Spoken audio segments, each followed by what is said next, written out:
أعوذ بالله من الشيطان الرجيم. بسم الله الرحمن الرحيم.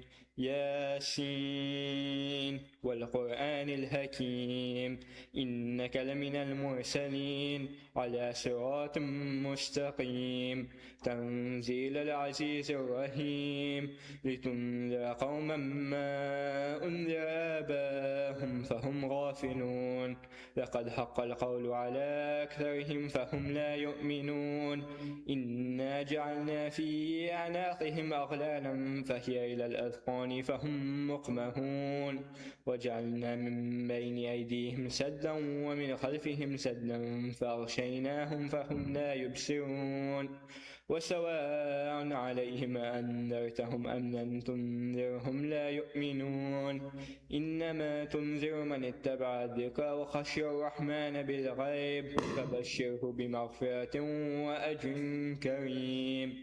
إنا نحن نحيي الموتى ونكتب ما قدموا وآثارهم وكل شيء أحصيناه في إمام مبين.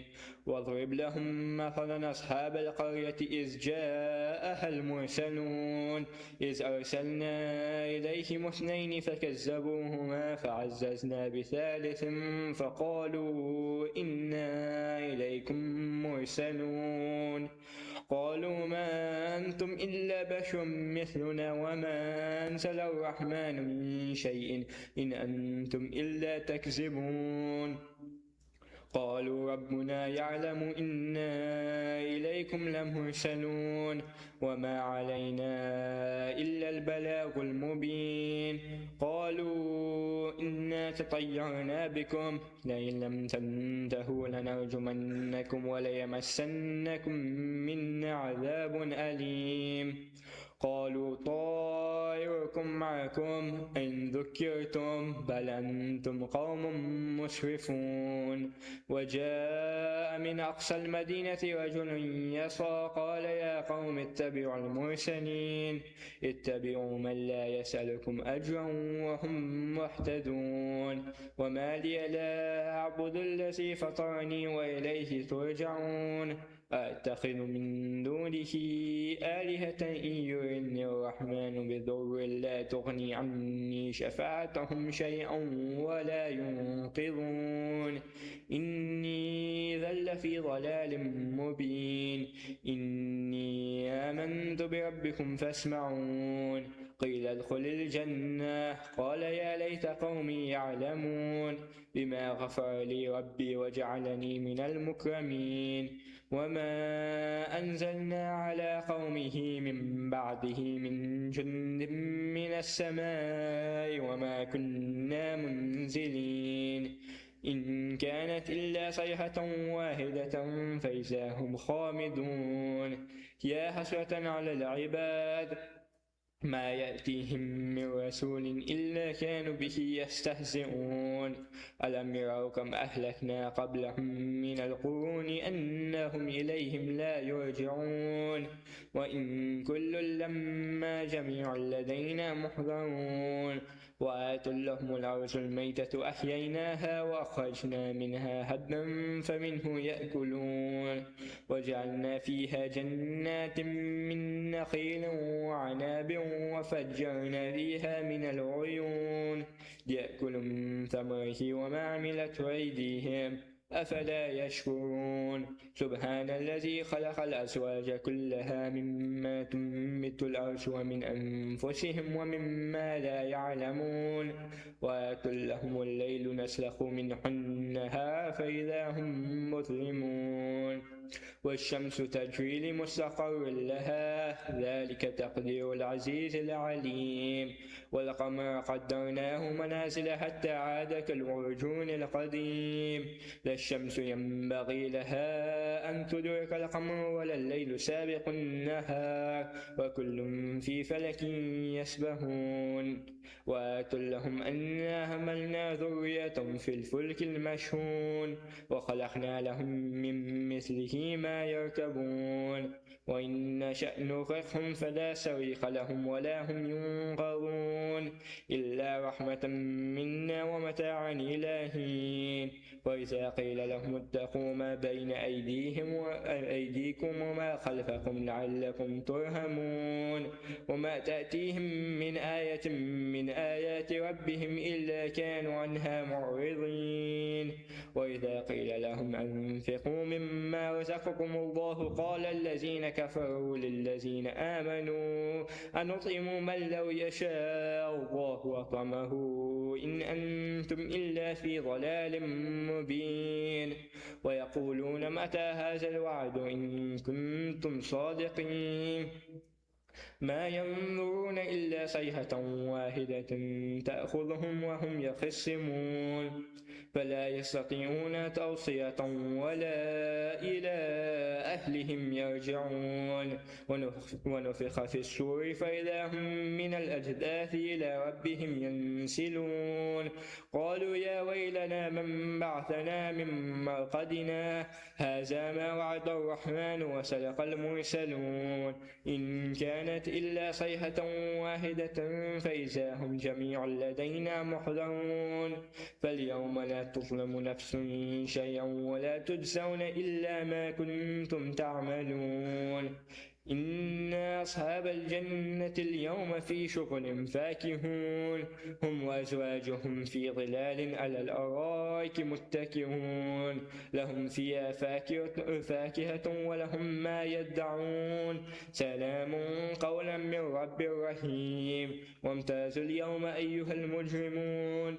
ألم أعهد إليكم يا بني آدم ألا تعبدوا الشيطان إنه لكم عدو مبين وأن اعبدوني هذا صراط مستقيم ولقد أضل منكم جبلا كثيرا أفلم تكونوا تعقلون هذه جهنم التي كنتم توعدون اصلوها اليوم بما كنتم تكفرون اليوم نختم على أفواههم وتكلمنا أيديهم وتشهد أرجلهم بما كانوا يكسبون ولو نشاء لطمسنا على أعينهم فاستبقوا الصراط فأنى يبصرون ولو نشاء لمسخناهم على مكانتهم فما استطاعوا مضيا ولا يرجعون ومن نعمره ننكسه في الخلق أفلا يعقلون وما علمناه الشعر وما ينبغي له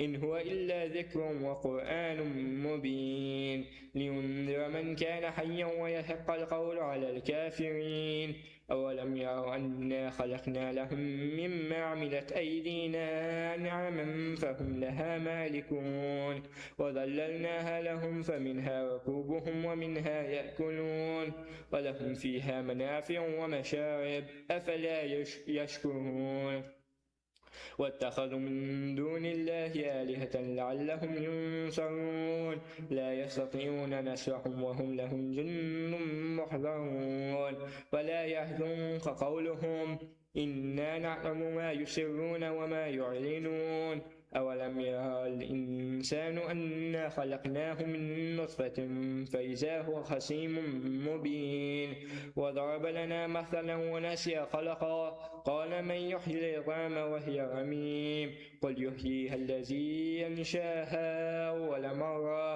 وهو بكل خلق عليم الذي جعل لكم من الشجر الأخضر نارا فإذا أنتم منه توقدون أوليس الذي خلق السماوات والأرض بقادر على أن يخلق مثلهم بلى وهو الخلاق العليم إنما أمره إذا أراد شيئا أن يقول له كن فيكون فسبحان الذي بيده ملكوت كل شيء وإليه ترجعون صدق الله العلي العظيم.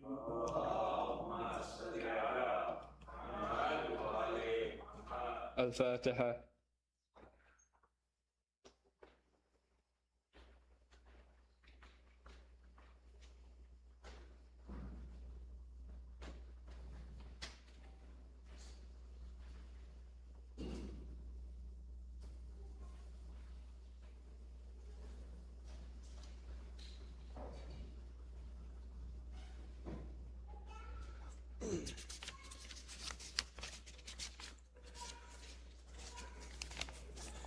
دعاء الصمات. أعوذ بالله من الشيطان اللعين الرجيم. بسم الله الرحمن الرحيم. اللهم صل على محمد وآل محمد. اللهم صل على محمد وآل محمد. اللهم صل على محمد وآل محمد. اللهم إني أسألك باسمك العظيم الأعظم العز الأجل الأكرم الذي إذا دعيت به على مغالق أبواب السماء للفتح بالرحمة فتحت، وإذا دعيت به على مضائق أبواب الأرض للفرج فرجت، وإذا دعيت به على اليسر لليسر تيسرت، وإذا دعيت به على الأموات للنشور انتشرت، وإذا دعيت به على كشف البأساء والضراء انكشفت. وبجلال وجهك الكريم أكرم الوجوه وعز الوجوه الذي عنت له الوجوه وخضعت له الرقاب وخشعت له الأصوات ووجلت كله القلوب من مخافتك، وبقوتك التي بها تمسك السماء أن تقع على الأرض إلا بإذنك، وتمسك السماوات والأرض أن تزولا، وبمشيئتك التي دان له العالمون، وبكلمتك التي خلقت بها السماوات والأرض، وبحكمتك التي صنعت بها العجائب، وخلقت بها الظلمات وجعلتها ليلة وجعلت الليل سكنة، وخلقت بها النور وجعلته نهارا، وجعلت النهار نشورا مبصرة، وخلقت بها الشمس وجعلت الشمس ضياء، وخلقت بها القمر وجعلت القمر نورا، وخلقت بها الكواكب وجعلتها نجوما وبروجا ومصابيح وزينة ورجوما، وجعلت لها مشارق ومغارب، وجعلت لها مطالع ومجاري، وجعلت لها فلكا ومصابيح، وقدرتها في السماء منازل فأحسنت تقديرها، وصورتها فأحسنت تصويرها، وأحصيت بأسمائك إحصاء، ودبرتها بحكمتك تدبيرا، وأحسنت تدبيرها، وسخرتها بسلطان الليل وسلطان النهار والساعة وعدد السنين والحساب، وجعلت رؤيتها لجميع الناس مرعا واحدا. وأسألك اللهم بمجدك الذي كلمت به عبدك ورسولك موسى بن عمران عليه السلام في المقدسين، فوق إحساس الكروبين، فوق غمائم النور، فوق تابة الشهادة في عمود النار، وفي طور سيناء، وفي جبل هورثا، في الوادي المقدس، في البقعة المباركة من جانب الطور الأيمن من الشجرة، وفي أرض مصر ب9 آيات بينات، ويوم فرقت لبني إسرائيل البحر، وفي المنبجسات التي صنعت بها العجائب في بحر صوف، وقعدت ماء البحر في قلب الغمر كالحجارة، وجاوزت ببني إسرائيل البحر، وتمت كلمتك الحسنى عليهم بما صبروا، وأورثتهم بمشارق الذي ومغاربها التي باركت فيها للعالمين، وأغرقت فرعون وجنوده ومراكبه في اليم، وباسمك العظيم الأعظم العز الأجل الأكرم، وبمجدك الذي تجليت به لموسى كليمك عليه السلام في طور سيناء، ولإبراهيم عليه السلام خليلك من قبل في مسجد الخيف، ولإسحاق صفيك عليه السلام في بئر الشعين، وليعقوب نبيك عليه السلام في بيت عيل، وأوفيت لإبراهيم عليه السلام بميثاقك، ولإسحاق بحلفك، وليعقوب بشهادتك، وللمؤمنين بوعدك، وللداعين بأسمائك فأجبت، وبمجادك الذي ظهر لموسى بن عمران عليه السلام في قبة الرمان، وبآياتك التي وقعت على أرض مصر بمجد العز والغلب، بآيات عزيزة وبسلطان القوة وبعزة القدرة وبشان الكلمة التامة، وبكلمتك التي تفضلت بها على أهل السماوات والأرض، وأهل الدنيا والآخرة، وبرحمتك التي مننت بها على جميع خلقك، وباستطاعتك التي أقمت بها على العالمين، وبنورك الذي قد خر من فزعه طور سيناء، وبعلمك وجلالك وكبريائك وعزتك وجبروتك التي لم تستقل لها الأرض وانخفضت له السماوات وانزجر لها الأمق الأكبر وركضت لها البحار والأنهار وخزت لها الجبال وسكنت لها الأرض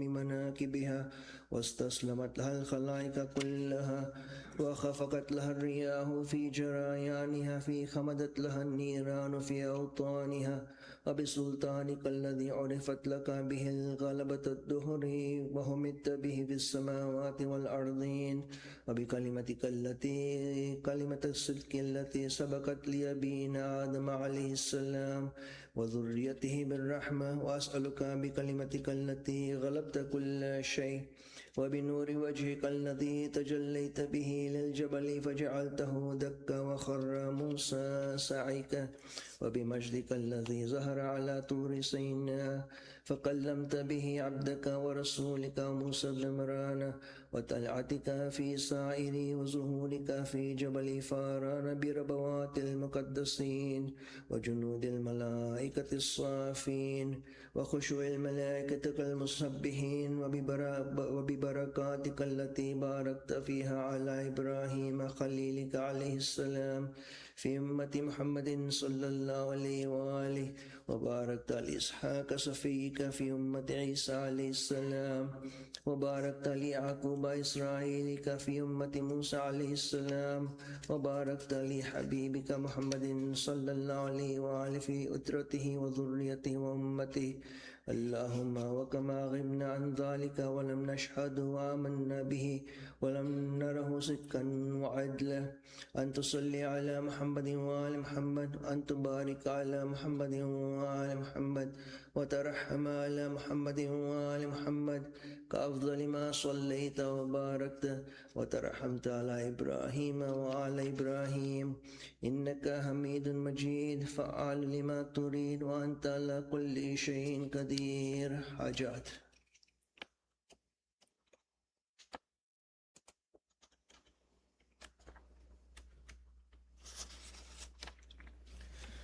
اللهم بحق هذا الدعاء وبحق هذه الأسماء التي لا يعلم تفسيرها ولا يعلم باطنها غيرك، صل على محمد وآل محمد وافعل بي ما أنت أهله ولا تفعل بي ما أنا أهله، واغفر لي من ذنوبي ما تقدم منها وما تأخر، واسع علي من حلال رزقك، واكفني مؤونة إنسان سوء وجار سوء وقرين سوء وسلطان سوء، إنك على ما تشاء قدير بكل شيء عليم. آمين رب العالمين. حاجات.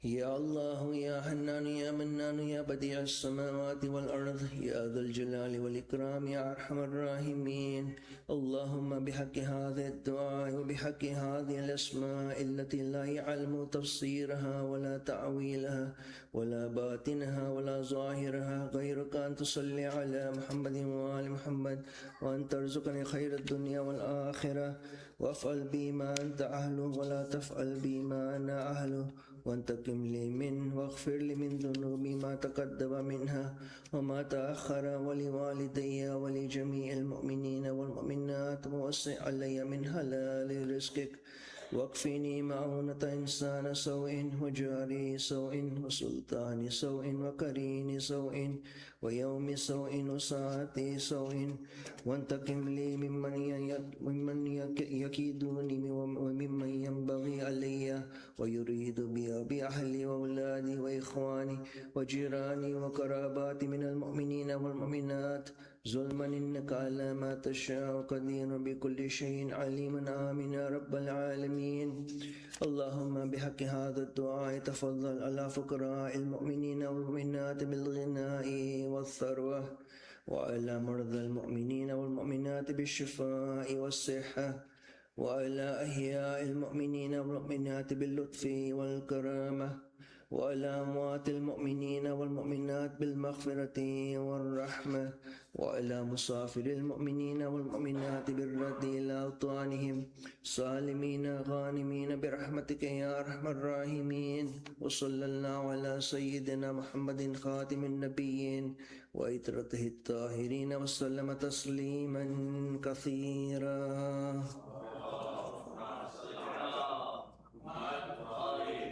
رحم الله منك رسول مباركة الفاتحة.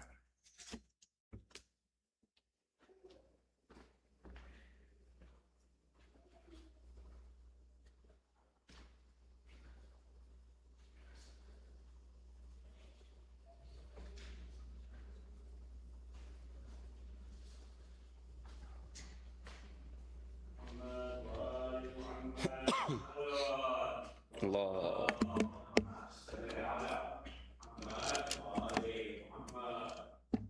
برحمة آل محمد صلوات.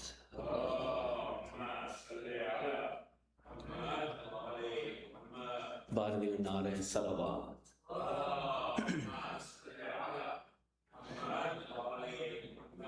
فضائل کا نام آپ کی خدمت پیش کروں. ایک اور جاگتی ہوئی صلوات پڑھیں محمد و آل محمد پر. اللہم صلی علی. کہاں سے لائے گی دنیا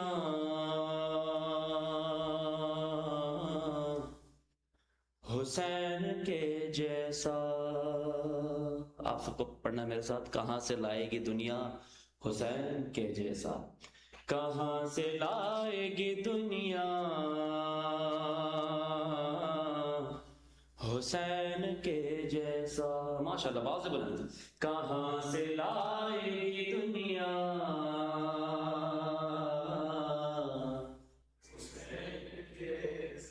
کہاں سے لائے گی دنیا حسین کے جیسا. فقط حسین ملے گا حسین کے جیسا. کہاں سے لائے گی دنیا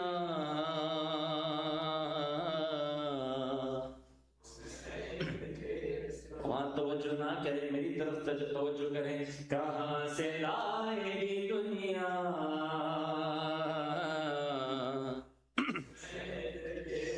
عبادتوں کا تو جاری ہے سلسلہ اب تک.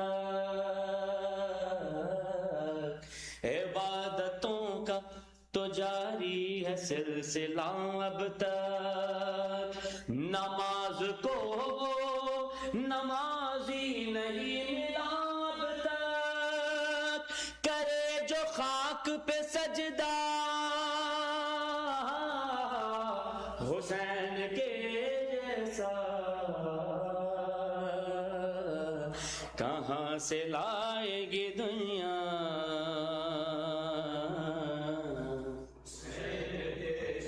حسین کے جیسا. کہاں سے لائے گی دنیا حسین کے جیسا. خدا بھی ناز کرے خدا بھی ناز کرے فخر عالمین بنے. ہے اس رسول کا حق شاہ مرسلین بنے. ہے جس نبی کا نواسا حسین کے جیسا. کہاں سے لائے گی دنیا حسین کے جیسا. ماشاءاللہ بلند. کہاں سے لائے گی آئے ہے حسین کے. فضیلتیں جو کوئی کربلا کی پوچھے گا. فضیلتیں جو کوئی کربلا کی پوچھے گا. مجھے یقین ہے کعبہ جواب یہ دے گا. نہیں کسی کا بھی روزہ حسین کے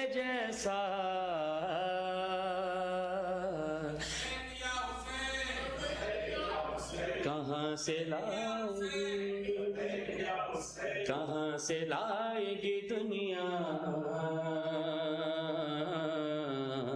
حسین کے جیسا؟ دل رمان رہی ہے شجاعتیں تم کو، دل رمان رہی ہے شجاعتیں تم کو، سلام کرتی ہے اصغر شہادتیں تم کو، ہے 6 مہینے میں جذبہ حسین کے جیسا، کہاں سے لائے گی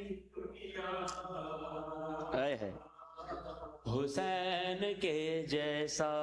شکست کس کی ہے، شکست کس کی ہے، شکست کس کی ہے؟ میدان میں فیصلہ کر لے، شکست کس کی ہے؟ میدان میں فیصلہ کر لے۔ درود پر محمد والے محمد پر اللہم صلی علی۔ یہ کہنا چاہوں گا، نور علی اندر جو ہے میرے مالک رہ چکے ہیں، تو ان کی رسپیکٹ کے لیے جو ہے میں نے سلوات پڑھی، مولا آپ کو سلامت رکھے۔ ایک اور درود پر محمد والے محمد پر۔ مجھے یاد ہے مدرسے کے ٹائم پہ میں جب ٹوپی نہیں پہنتا تو جو ہے معلم کہتے تھے بھائی جا کے اپنے ابا کو بلاؤ، سلامت رہے۔ ہاں شکست کس کی ہے؟ میدان میں فیصلہ کر لے، دلیل چھوڑ دے، دلیل چھوڑ دے، آجا مباہلہ کر لے، ہے تیرے پاس تو لے آ حسین کے جیسا، کہاں سے لائے گی دنیا حسین کے یہ صرف خط نہیں، یہ صرف خط نہیں، تحریر ہے مقدر کی، یہ صرف خط نہیں، تحریر ہے مقدر کی، حبیب تم پہ عنایت ہوئی ہے سرور کی، تمہیں بلاتا ہے مولا حسین کے جیسا، کہاں سے لائے؟ مرحبا، سلامت رہیں حسین کے جیسا۔ اور آخری شعر پیش کرتا ہوں، نصیریوں سے کہو، نصیریوں سے کہو چھوڑ دے بضد ہونا، قبول کیسے کرے گا وہ لم یلد ہونا، جسے نصیب ہو بیٹا حسین کے جیسا، کہاں سے لائے گی دنیا حسین اس کی نسل میں غیرت رہے گی، جس نے کہا یا حسین میرے دل کی صدا یا حسین، سب کہو مرحبا یا حسین۔ آئے پڑھے میرے ساتھ، میرے دل کی صدا یا حسین، سب کہو، اچھا آپ لوگ کہیں گے سب کہو مرحبا یا حسین، میرے دل کی صدا یا حسین، سب کہو مرحبا مرحبا، میرے دل کی صدا یا حسین، سب کہو مرحبا یا حسین، اس کی نسل میں غیرت رہے گی، جس نے کہا یا حسین میرے دل کی صدا یا حسین، بولو سب کہو، کس نور کی آمد ہوئی سجدے میں ہے فاطمہ ہر دور کے یزید کا ہونے لگا خاتمہ کرب و بلا سے آواز آئی لو گیا یا حسین میرے دل کی صدا یا حسین. ابھی بھی مجھے لگ رہا ہے کہ آپ لوگ شرما رہے ہیں, نہ کریں. میرے دل کی صدا یا حسین اس کی نسل میں غیرت رہے گی جس نے کہا یا حسین میرے دل کی صدا یا حسین. آئے ہے ارے مولا ارے مولا. ہاں مصروف ہوں غرور میں اب کوئی بھی ڈر نہیں فطر کا تو سردار ہے اڑنے میں ہم سر نہیں. جبریل دیکھو میرے پروں پر اب ہے لکھا یا حسین میرے دل کی صدا حسین. سب کا ہو مرحبا. It's very easy. You just have to say سب کا ہو مرحبا یا حسین میرے دل کی صدا یا حسین. سب کا ہو مرحبا. وہ ہاتھ تو جہان میں پھر نہ بھکاری ہوا اس ہاتھ پہ حلال کا اب رزق طاری ہوا. سینے کے اوپر جو ہاتھ سن لو کہ لگا یا حسین میرے دل کی صدا یا کیا کہنے. سب کا ہو مرحبا یا حسین میرے دل کی صدا یا حسین. تقدیر نے کروٹ ہلی بس ایک ہی رات میں ایمان کا سورج طلوع پھر ہو گیا ذات میں.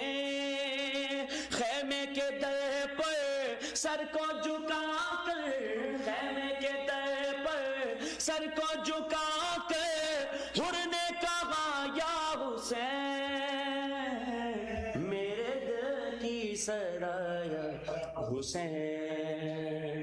سب کا ہو مرحبا یا حسین میرے دل کی صدا یا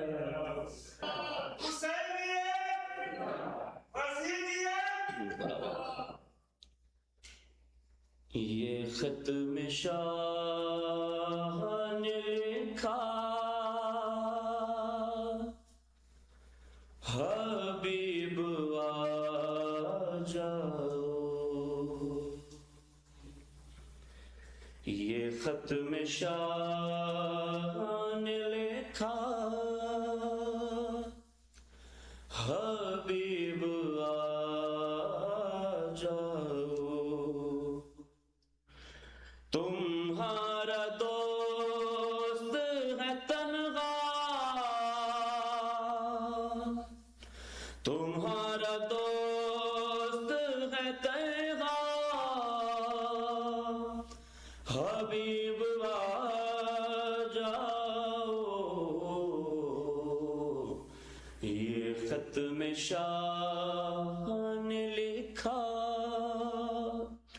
حبیب آ جاؤ. شہید کیسے ہوا بتاؤ گے آ کر تم حال مسلم بے کس سناؤ گے آ کر رقیہ تکتی ہے رستہ حبیب آ جاؤ یہ ختم شاہ نے لکھا حبیب آ جاؤ وہ جب یہ سنتی ہے کوفے سے آ رہے ہیں شکی تو پوچھتی ہے ہمارا بھی آئے گا کوئی دعائیں دے گی سکینہ حبیب آ جاؤ یہ ختم شاہ نے لکھا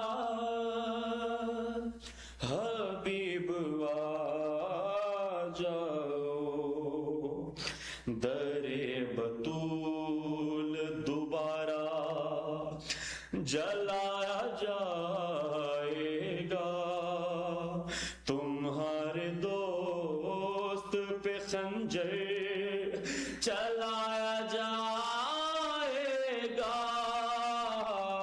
نہیں ہے وقت زیادہ حبیب آ جاؤ یہ خط نہیں اس بہنوں کی آرزو سمجھو یہ خط نہیں سے بہنوں کی آرزو سمجھو ہمارے لفظوں کو زینب کی گفتگو سمجھو بہن یہ کہتی ہے بھیا حبیب آ جاؤ یہ ختم شاہ نے لکھا حبیب آ جاؤ ہائے زینب لٹ رہی ہے عزیزو تم کہاں ہو ہائے زینب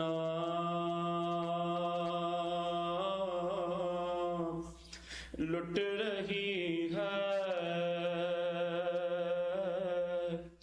عزیزو تم کہاں ہو سوئے کوفہ جا رہی ہے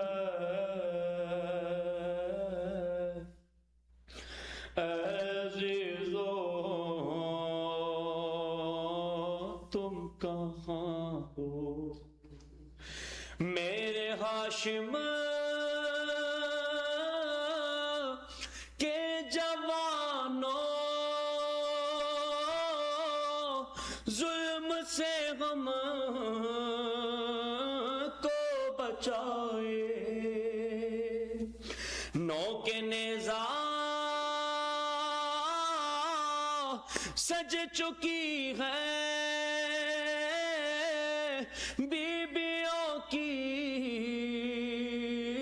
وہ ردائیں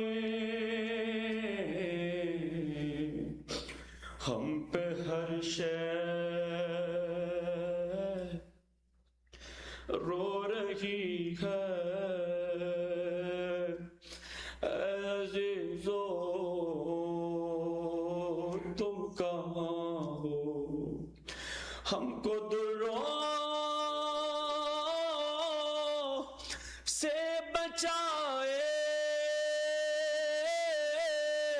کوئی ایک تو سن لے نوحہ دشت غربت کر رہی ہے آج غم پہ خود بھی گیا میری دنیا لٹ گئی ہے اے عزیزو تم کہاں ہو جس کو میں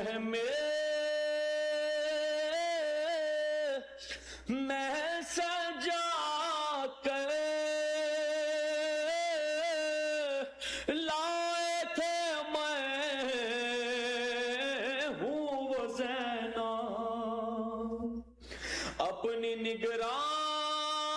نگرانی میں رکھ کر لائے تھے میں ہوں وہ زینا آج تنہا ہو گئی ہے عزیزو تم کہاں ہو میرے بابا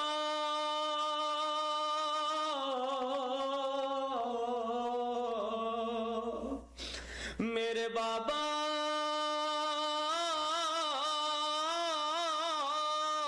میرے بابا شمر مجھ کو ہے ڈراتا سوئے مقتے رو کے دیتی ہے صدا میری سکینہ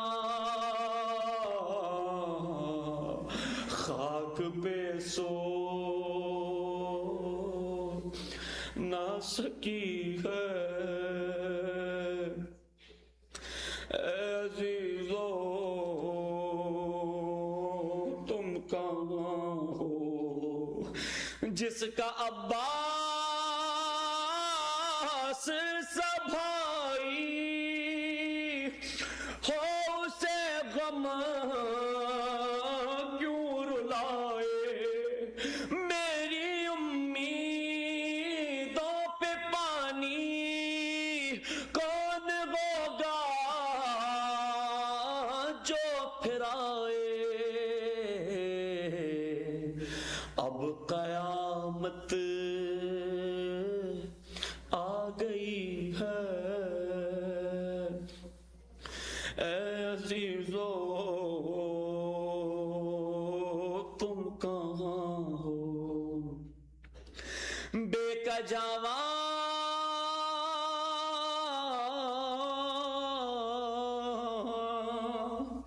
بے کجاواں اونٹوں پہ ہے آل طہا و حسینہ ہاتھ بندھے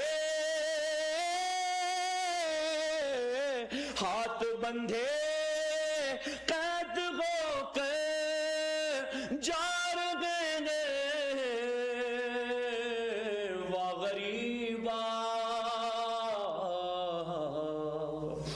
آج زہرا رو رہی ہے اے عزیزو تم کہاں ہو جیسے مقتل آیا شاہد خود کو بی بی نے گرایا رو کے موشی بنت زہرا نے یہ مقتل میں پکارا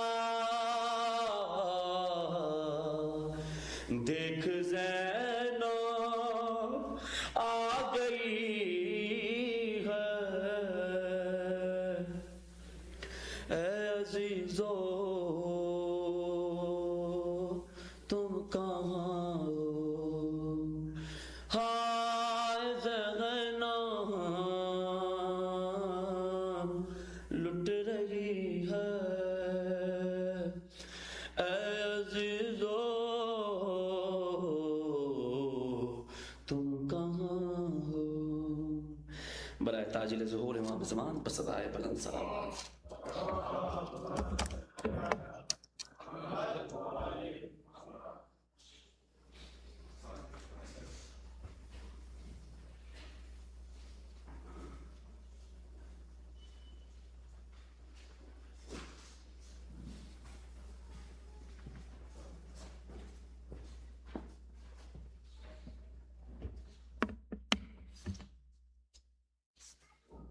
Sheikh Ahmed, my respected elders, brothers and sisters, Assalamu alaikum.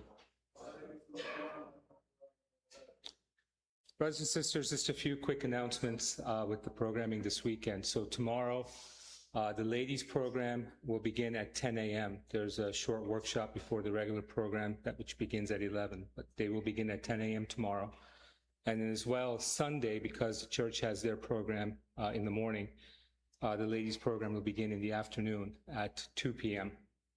And then additionally tomorrow, as was announced in the email, there is a julus that is organized here at the church in the parking lot. It starts at 5:30 p.m. So we ask everyone to park their cars and then join us at the upper entrance here by the parlor. And then we'll begin up here and then make our way down into the lower parking lot. Again, the julus will begin tomorrow at 5:30 in the evening. Brothers and sisters, over the last several years, we've wanted to do this, but I'm going to share with you, I have a big problem, which some of you who work with me know.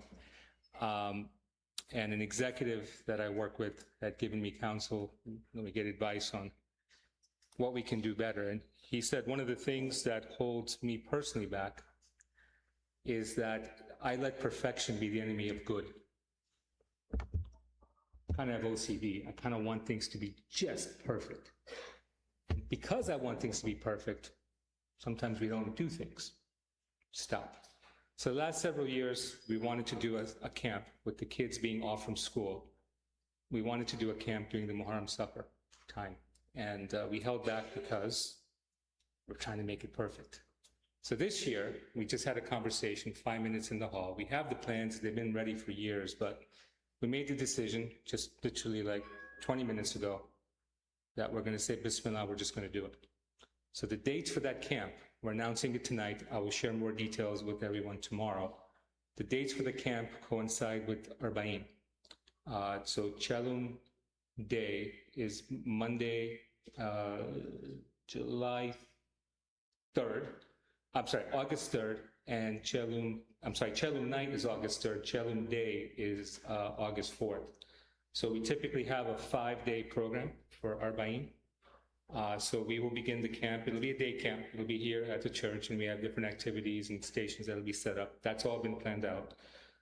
So the camp will run July 31st, Friday, through Sunday, August 2nd. So I'll share more details, and then obviously be looking for volunteers and our elder youth to participate in helping, be leaders of this camp. So we'll share all the details tomorrow, but we did want to announce that tonight.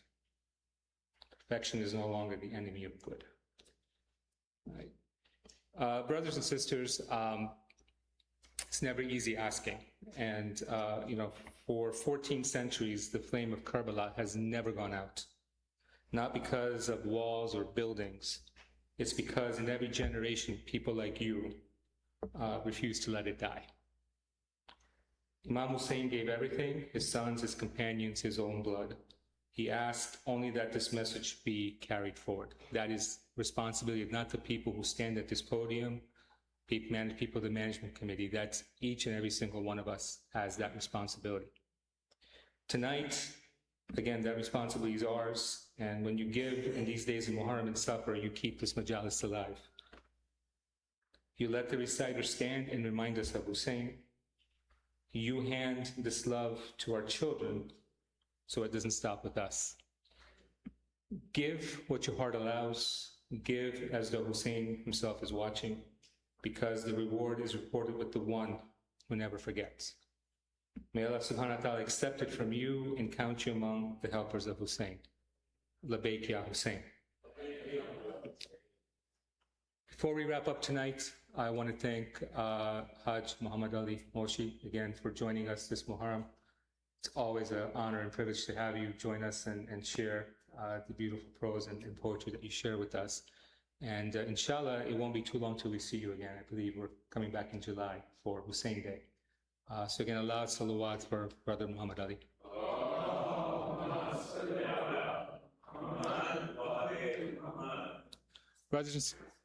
Brothers and sisters, these programs, again, as I mentioned, is the possibility of all the donors, all the volunteers.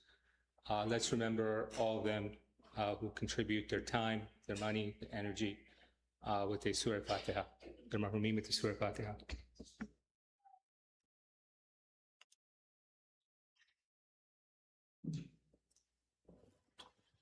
And join Allah sallallahu alayhi wa sallam. صل على محمد وآل محمد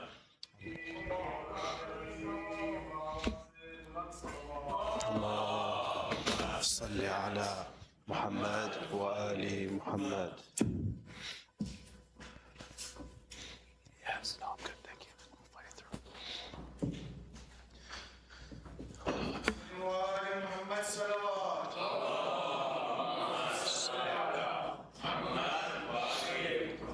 For the honor of Abu Abdullah al-Hussein and the rest of the Ma'soomeen, please give me 3 loud salawat with your loudest voices.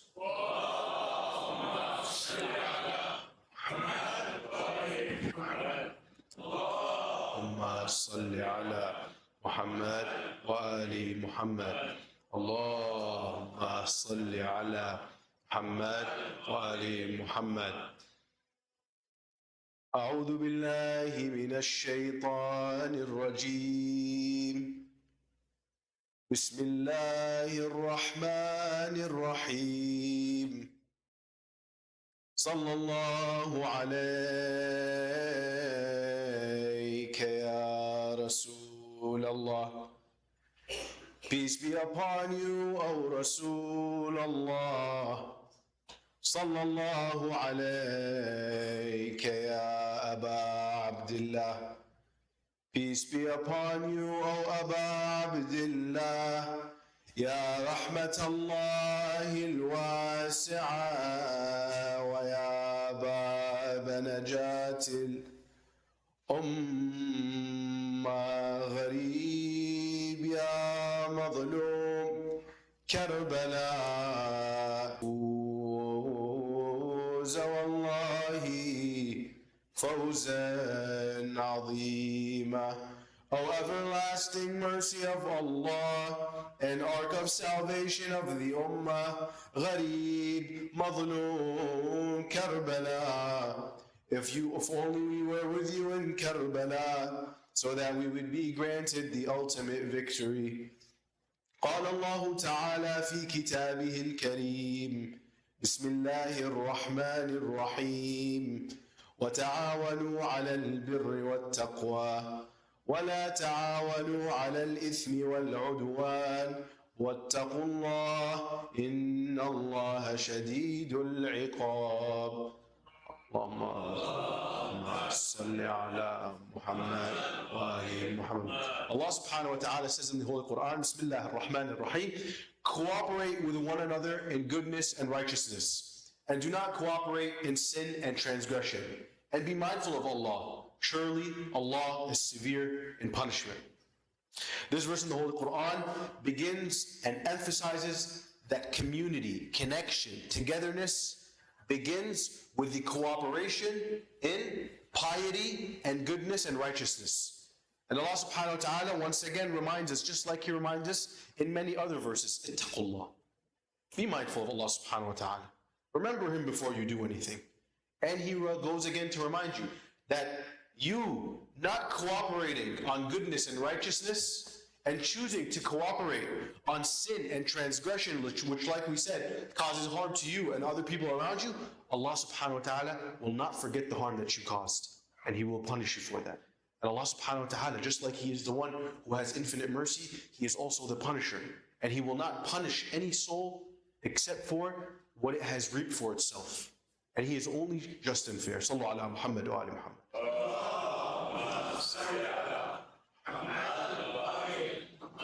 Now this cooperation, when it comes to a community, any community, wherever it is, there are different ways to go about cooperating with one another and building a community so that we can ensure that Allah subhanahu wa ta'ala is pleased with us. In the days that have passed, we've mentioned that it is important for a community, first and foremost, to be around one another. Believers are meant to be around one another. You shouldn't isolate yourselves from your fellow believers. Why? Because your fellow believers will present you the opportunity to be close to Allah subhanahu wa ta'ala. They will call you out if they see you doing something wrong. That is also the ability for you to connect with the believers is not like the ability that you have to connect with someone who isn't.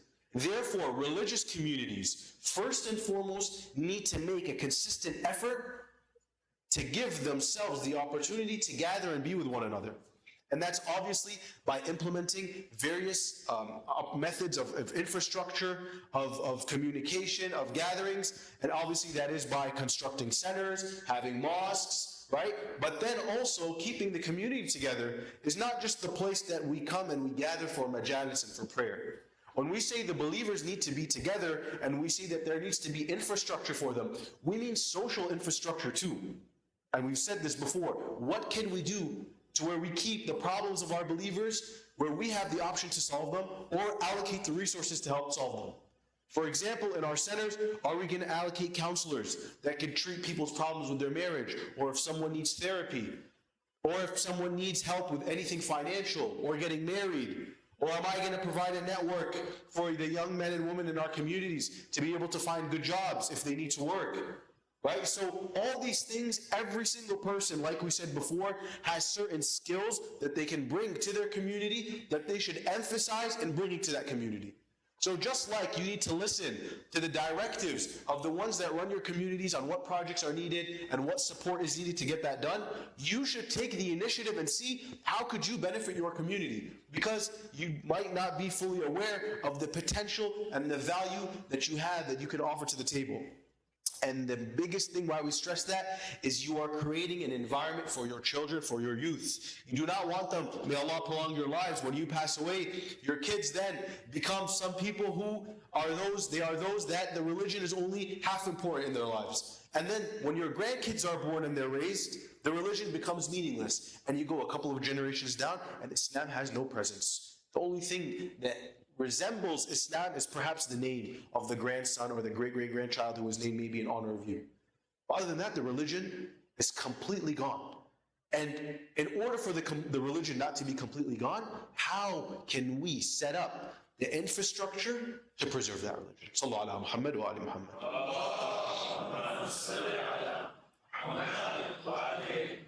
And we also need to remind again, this community, this gathering of believers, the religion comes first and culture comes second. Therefore, if there are members of the community that do not like the fact that something cultural that they want to push for is going against the religion and the community decides, or the center or the mosque pushes against that, you have no right to transgress against the laws of Allah subhanahu wa ta'ala. So fear Allah when it comes to separating between what is halal and what is haram. So that's on one side, that is the social and physical infrastructure that we need to build proper communities. On another side, we have to ask ourselves, are we hiring the correct people to run our community? So if we need someone to manage our resources, we have to hire someone who knows how to manage resources. When we need to hire a manager that knows how to deal with the different teams that a community center might have, we need to hire someone that has experience in management.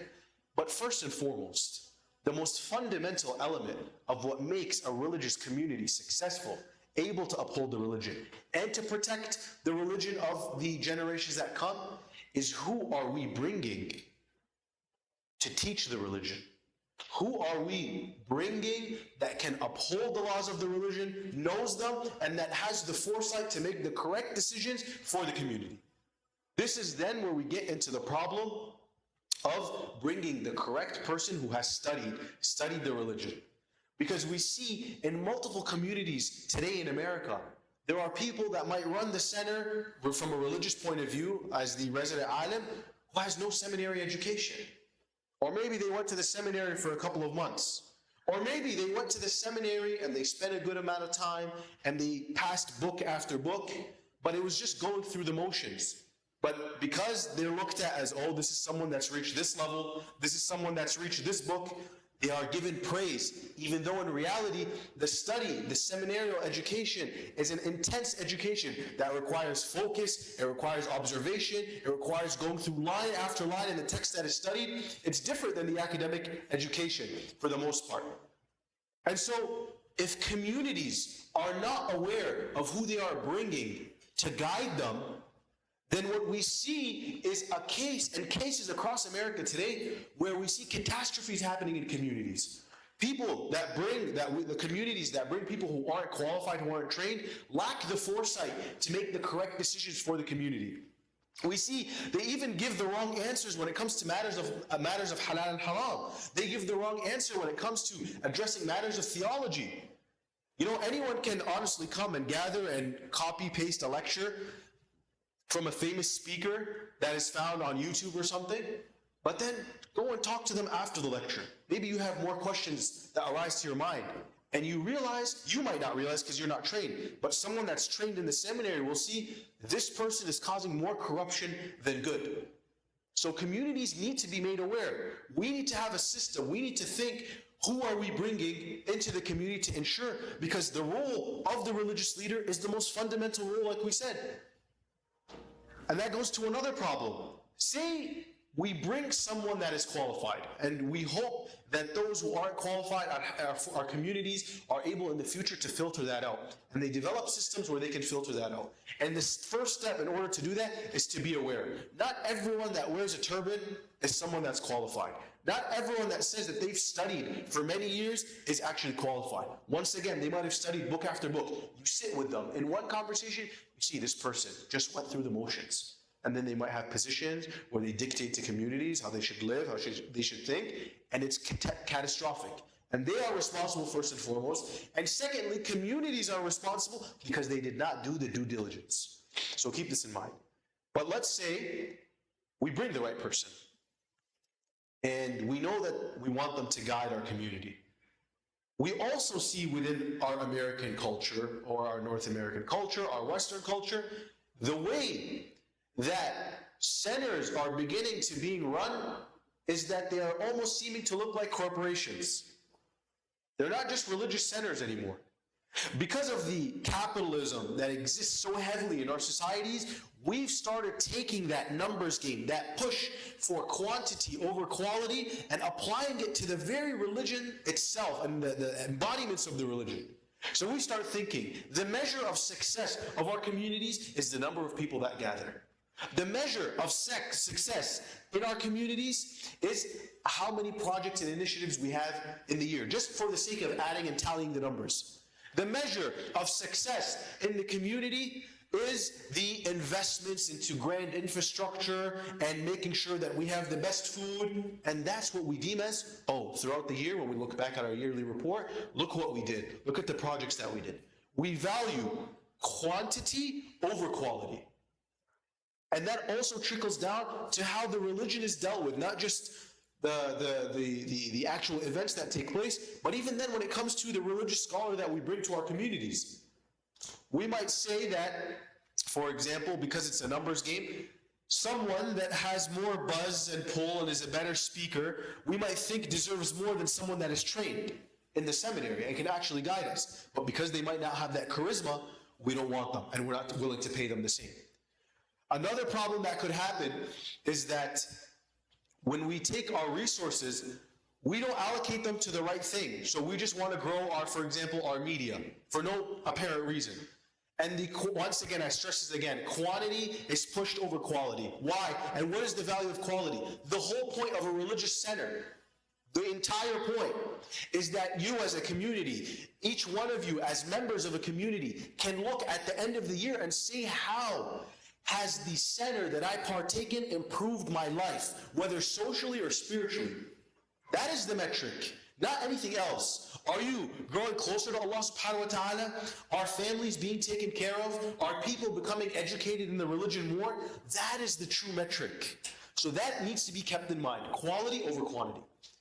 And we go back to the problems when it comes to dealing with religious scholars or people that are qualified, seminarily trained, that come and serve in our communities.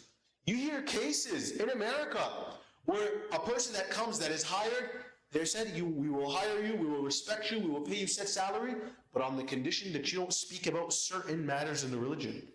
There's community members that don't pay khums, don't talk about paying khums. There's community members that don't practice proper hijab, don't talk about hijab.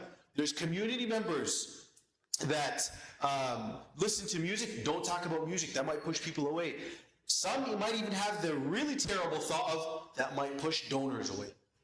And that's a fundamental problem. Because since when is Allah subhanahu wa ta'ala's religion put on the back side, the burner, while interests of people, or because the donor gets to dictate what they like and what they don't like, the religious scholar is forced to not even speak about Allah subhanahu wa ta'ala's commands. That's a catastrophe. So that's something else that we need to keep in mind. Like, what are we doing if that's what's going on in communities? Who dictates and says that the religion gets to be in second place? Sallallahu ala Muhammad wa ali Muhammad.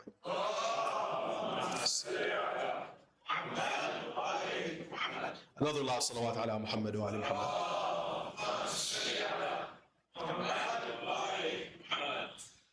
And then we see cases where resident alims address these things and they get fired, merely for just trying to uphold the religion. And so what ends up happening is we'll bring someone else who isn't qualified, and those people who aren't qualified, a lot of times if someone's not good at something, someone does not actually have the experience, someone that has experience might be able to notice that right away, but eventually other people will notice the lack of experience too. And so we see a lot of stories, a lot of cases of people that were brought to lead communities who committed a lot of mistakes, who might have hurt people in the community. And then what ends up happening due to our lack of knowledge and foresight, we then develop negative reputations against the essence of the concept of a religious scholar. Oh, we don't want them anymore. We don't want to deal with them. Look at what they cost. Because we are not able to differentiate between who is qualified and who isn't qualified. Sallallahu ala Muhammad wa ali Muhammad.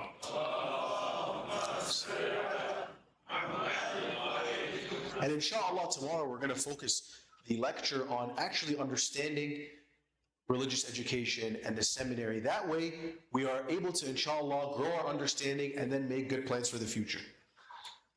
So these are some things that we said we need to address from a social point of view, social infrastructure, physical infrastructure, how to deal with our scholars. We should treat them with respect. There's also one more point I want to add regarding the scholars.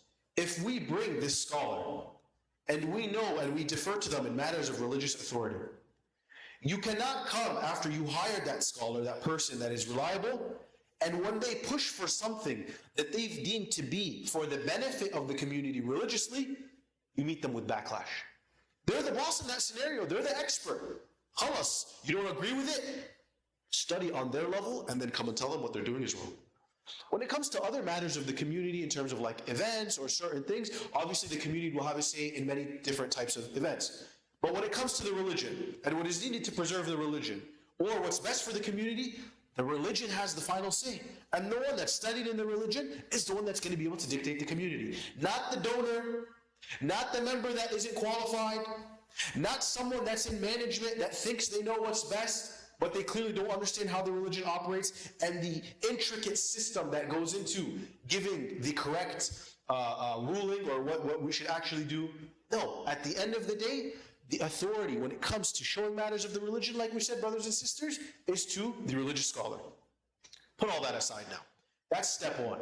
Step two then is our actual bond and cohesion as a community. Our connection, our love to one another, our care for one another. We see that one of the main things that inhibits communities from truly growing, from truly bonding, is the negative judgment that exists in our communities. Judgment, when we look at it within the Islamic lens, not all judgment is negative. If someone is known to be a corruption in a community, and they know what's right and what's wrong, and they are causing corruption, they are making people deviate, or they are harming others, then that judgment that we have towards them, or speaking about their corruption, when we have warned them, and we've tried to admonish them, and we've turned our backs from them in order for them to listen, and they didn't listen, those people, our judgment to them is valid, because they're harming us. And Islam has nothing wrong with that. Talking about someone who's openly corrupt, talking about the things that they are openly corrupt in, is something that's allowed within Islam. Obviously, if you know something about that corrupt person that they do in private and you come to know about it, it's haram to talk about that still. And that's just another example of Allah subhanahu wa ta'ala's mercy.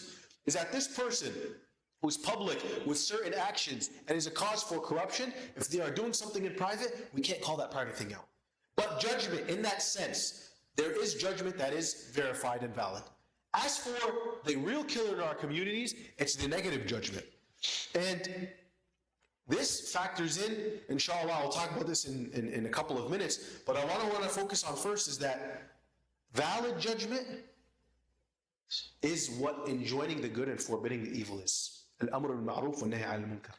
Because for you to actually know that what this person is doing is right, or you want to command them to do what is right, and you want to push them from doing what is wrong, and you're going to have a judgment when you see someone doing something wrong.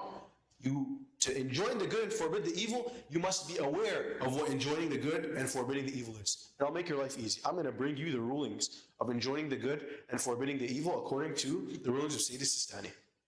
He goes on to say, he says, indeed, one of the greatest religious duties is enjoining good and forbidding evil.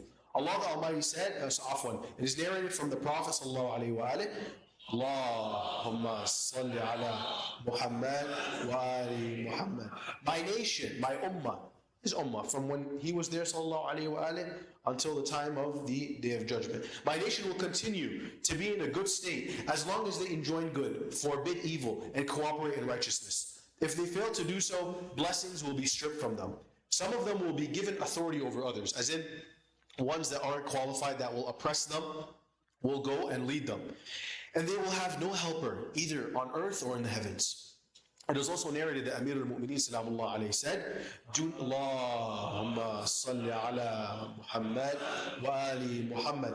Do not abandon enjoining good and forbidding evil, lest the worst amongst you gain authority over you, and then you will supplicate, and your prayers will not be answered. So then we'll go to the first ruling. Sistani says, enjoining good and forbidding evil is mandatory if the good deed is wajib, and if the evil act is forbidden, haram. Its obligation at that point is kifa'i. Wujub kifa'i means it is a wajib that falls on the community in general, and if a certain number of people respond to that wajib, the wajib is considered sufficient and done. So if you see someone doing something wrong within our community, the wujub of stopping that person is kifa'i. It's assigned to the community until someone takes care of it. Depending on every single wajib kifa'i has certain cases and it needs certain numbers. But in this case, let's just say you see someone doing something wrong, we need one person to fix it, one person needs to fix it. So the wujub will fall from the community. So Sayyid says, Amr al-Ma'ruf wa nahy al-Munkar, in of itself, kifa'i, right? However, the obligation to manifest disapproval when we see someone doing something wrong and we know that they know what is wrong and they are doing it, right? Because if we assume or we can't claim with certainty that what they are doing, that they know what they're doing is wrong, we might then have to change our method. We don't call them out right away. We might not show disapproval right away. We might have to talk to them calmly. We might have to educate them. Sayyid Sani goes on to say, he says, however, the obligation to manifest disapproval, whether through speech or action, towards the abandonment of an obligation or the commission of a forbidden act, is an individual duty. Aini. Each single one of us, we see something that is munkar, that is haram, we see someone that isn't doing something right? If someone goes and tells them and stops it, and they don't stop, we have to be also sources of enjoining that good. Through frowns, through turning our backs away from them, right? So the commander of the faithful also narrates in another narration He says, the Messenger of Allah sallallahu alaihi wasallam commanded us to meet the people. Allahumma salli ala Muhammad wa ali. The Messenger of Allah commanded us to meet the people of sin with stern, frowning faces. And if the good deed is recommended, then enjoining it obviously is recommended, and vice versa. If it's makruh, enjoining it will also be recommended for one to do so. And he goes on to say, when doing so, one must ensure it is not carried out in a manner. This is very important, because even when we want to enjoin the good and forbid the evil, and our intentions are good, we must ensure it is not carried out in a manner that entails harming or humiliating the person being addressed. Furthermore, one must restrict themselves to what is not overly burdensome to the individual, like the way they carry about doing it, so as to not alienate them from the religion, alienate them from the believers. The same applies, and where he goes. The next ruling after that, Sayyid Stani wants to make it specific to us. Okay, we want to enjoin good, we want to forbid evil. What are the conditions of the obligation? So, the obligation of enjoining good and forbidding evil is conditional upon several factors. First, if I want to enjoin the good, I must know what is good and what is bad. It says first, knowledge of the good and the evil, even if only this knowledge is general. So, I know something is haram, but I don't have all the specifics, and it reaches me. Still then, I can use that to call someone out.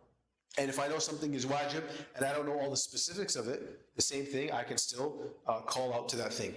Thus, enjoining good is not mandatory for someone ignorant of what is good, nor is forbidding evil mandatory for someone ignorant of what is evil. However, learning these definitions, like what is halal, what is haram, what is wajib, what is haram.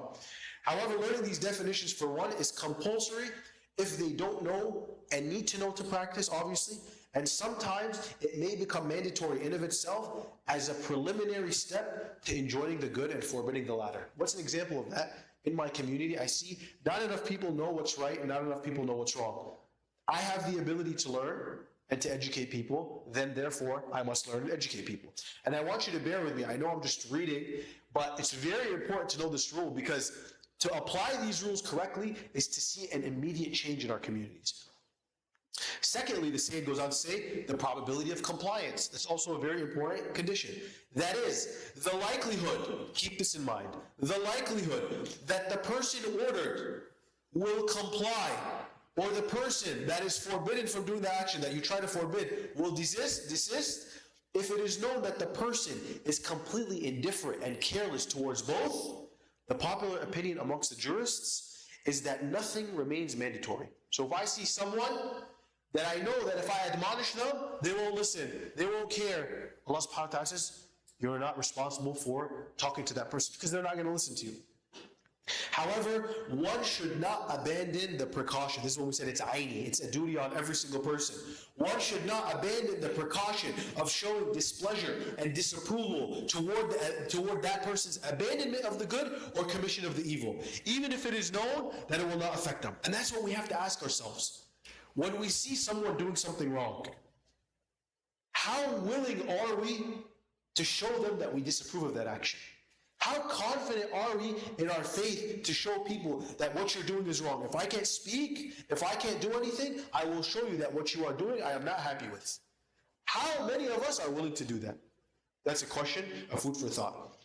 Third, Sayyid Stani goes on to say, a third condition of compliance, the intention of persistence. If I know that the person, let's say they consistently don't pray, or I've come to know that the person decides today I don't want to pray, and he has no valid reason. If this intention is known, you can then call them and call them out and say, you must pray. Prayer is wajib. Okay? So it is mandatory to enjoin or forbid evil, the good, and forbid the evil in that case. Fourth, absence of a valid excuse. So the person committing the evil or abandoning the good must not be excused in their action. You know, if someone is forced to do something haram due to taqiyya, Allah subhanahu wa ta'ala does not hold them accountable. And if you know that they're doing something because of taqiyya, you can't hold them accountable. The same thing goes for someone that he genuinely thinks, or she genuinely thinks that an action that they're doing is mubah, like it's allowed. So I can't go with the knowledge that they know that and just call them out right away. What I have to do is educate them, okay? But there's a condition. If someone is doing something that is haram, right? that it is something, this haram is something that the religion does not tolerate absolutely, such as taking the life of an innocent person, right? Then this must be prevented by any person that's able to prevent it. So even if I see, in Islam we know that Allah subhanahu wa ta'ala only holds accountable those who can be held accountable, such as those who are of age, those who are not clinically insane, those who are knowledgeable if the knowledge reaches them. So if I know that this haram action will cause harm and it's something the religion does not tolerate, I must step in to prevent it no matter who's doing that action. Fifth, there must be an absence of significant harm if I want to enjoin the good and forbid the evil. So if I know if I'm going to do this amr al-ma'ruf and nahy al-munkar, if I fear for my life, if I fear for significant harm to my honor, to my wealth, to my family, right? It is haram to do that. And it must not lead, if I enjoin the good or forbid the evil, to normally unbearable hardship. Now you don't take the word unbearable hardship, and every time you face a hardship, you say, oh yeah, I don't have to enjoin the good or forbid the evil. Unbearable hardship. And when you, inshallah, get to a point, and I hope that each one of us gets to a point where they have to enjoin the good and forbid the evil, because that's what keeps us accountable. You will see the difference between unbearable hardship and hardship. So, it must not lead to severe, normally unbearable hardship unless it is ascertained that the fulfillment of the good or the abandonment of the evil holds such paramount importance to the religion that enduring harm and hardship becomes negligible by comparison. And this is literally application of Imam Hussein's story. The way Allah subhanahu wa ta'ala commanded and how he saw the reality of things was that he must go out, he must sacrifice himself, even for the sake of enjoining good and forbidding evil, even at the cost of his own life and his family's life. That's literally an application right here. So that's also up to discretion. Maybe for you to find scenarios where that's applicable, talk to scholars that you trust. It goes on to say, if enjoining good or forbidding evil carries the fear of harming another Muslim's life, not just yours, another Muslim's life, honor, or significant wealth, the obligation falls away. However, if the matter pertains to highly important religious affairs, one must balance both sides by weighing the probability against the severity of the outcome. In such cases, the obligation may not necessarily fall away. Okay? Now, how do we implement the good and forbid the evil? That's a really important question. For us today, there are two levels that are important. The third level, we must go back to our maraja, or the representatives of our maraja, and see exactly how we can go about it. The first level is that the person who wants to enjoin the good and forbids the evil shows their internal disapproval and resentment towards the abandonment of the good that the other person does or the evil that the other person is doing. So we have to right away, if we know this person knows what's wrong, right? We show our disapproval. We show our resentment to that action, okay?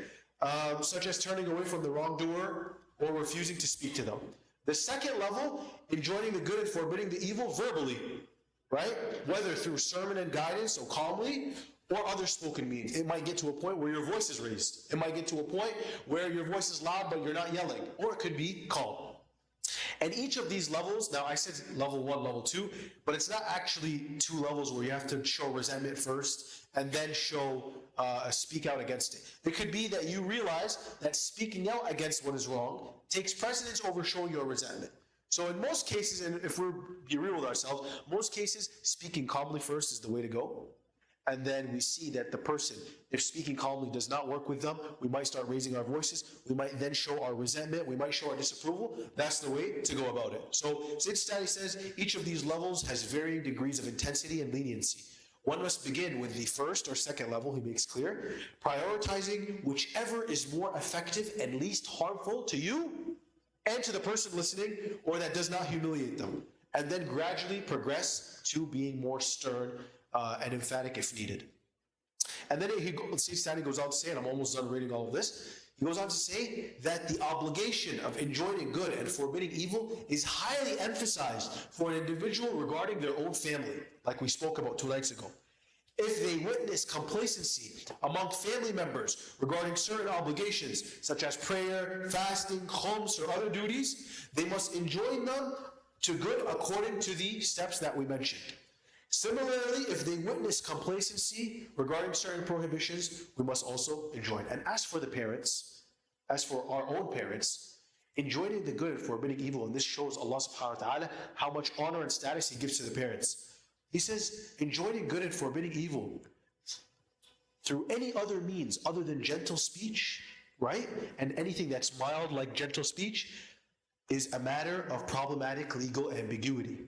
Therefore, Sayyid Sistani says, on obligatory precaution, you cannot enjoin good and forbid evil with your parents in any way except that it is gentle.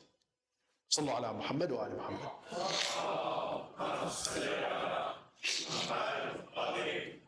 That's Amr al-Ma'ruf and Nahy al-Munkar. And if anyone lost track of the steps, it's found on Sayyid Sistani's website, but it was very important that we discuss it. And inshallah, I hope at least some of the steps stuck with you tonight. But now let's go on to the negative judgment. And this is the real thing that destroys our societies. A young couple gets married a couple of years later, a couple of months later. The guy that the woman ended up marrying ends up being someone with a mental problem, ends up being a tyrant to his wife. The young couple splits, they divorce. The next thing we see in our communities, the woman is getting all the slack. She did all the wrong. Everyone's talking about her. Something is wrong with her. She didn't take care of her family. She didn't take care of her husband. She didn't preserve her marriage. The same goes for a woman that's older in the community, that's been married. Maybe she got divorced at 50 due to those same reasons. And the slander and the backbiting goes on and on and on. Another problem that happens is, let's say someone within a certain family, one of their children, their youth, does something problematic, right? On accident. And the community finds out. The next thing we know, it is as if that family has disbelieved in Allah Himself and His religion. Or maybe someone within a certain family is known to be someone that is corrupt. But the family is good. But us, due to our slander and our backbiting, right away we judge the entire family. And so we single-handedly, and word spreads very quickly, we single-handedly destroy the entire reputation of a family in a couple of days. Or the entire reputation of one person in a couple of days. Because of our ignorance, because of us, instead of thinking that we are a community, that we must know what happened to this person, how can I help them, we go right away to talking about them. And that could be in anything, and you guys are all aware, unfortunately, every single one of us, if not most of us, have been guilty of this once upon a time in their lives. But it's devastating to the community. Because what ends up happening? What ends up happening is that the people, and this is actually a rule that maybe you've heard it or you've seen in your life. If a community is talking about one of its members, I promise you, the words that are mentioned regarding that community member will reach the person that is being spoken about.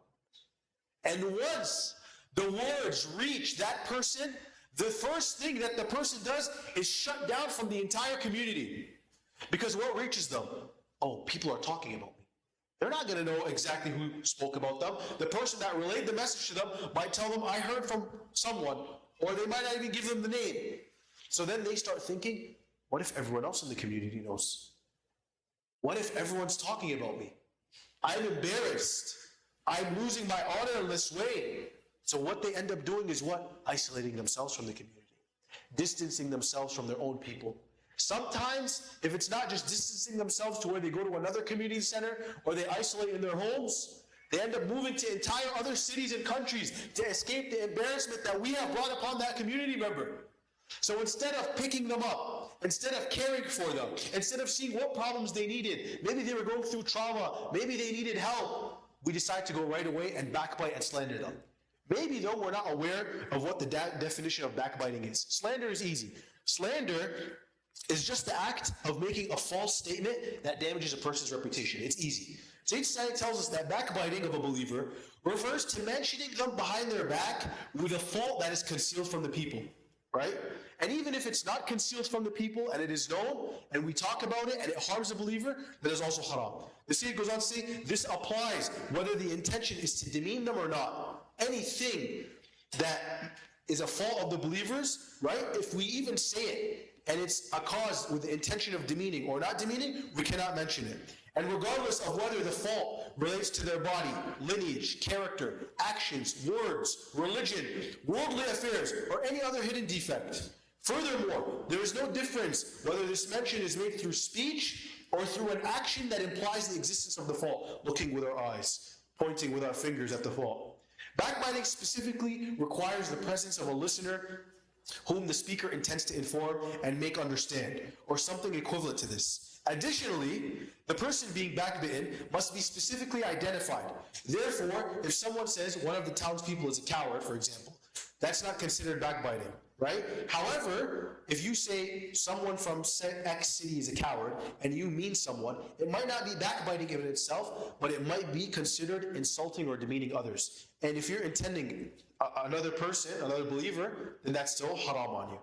So now this backbiting and this slander, now that it's made specific to us, and we know that it's destructive to our communities, if it is something that is rampant between our men and our women and our youth, how then will our own community members trust one another?